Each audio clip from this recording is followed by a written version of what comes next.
Hey everyone, in this video, I'm going to show you how to sort by date in Google Sheets so you can keep your schedules, deadlines, and timelines in perfect chronological order. Let's get into it. First, check your date formatting.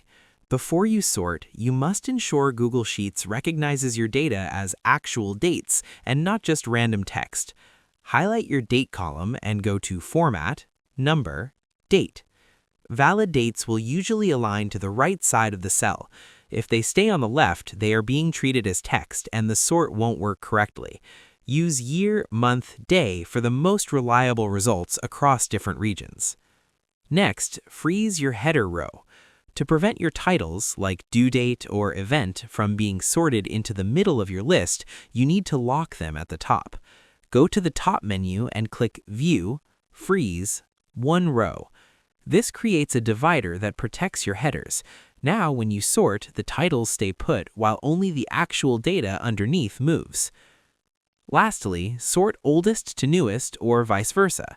Now you're ready to arrange your data. You can sort the whole sheet or just a specific group of cells. Click the letter at the top of your date column to select it. Then go to Data, Sort Sheet by Column, A to Z. A to Z sorts from oldest to newest. Z to A sorts from newest to oldest.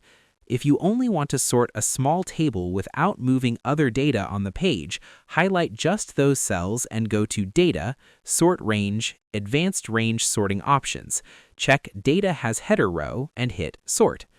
And that's pretty much it. To sort by date in 2026, first format your cells as dates, then freeze your header row under the View menu. Finally, use the Data tab to sort A to Z for chronological order or Z to A to see your most recent entries at the top. I hope this helped you out, and I see you in the next one.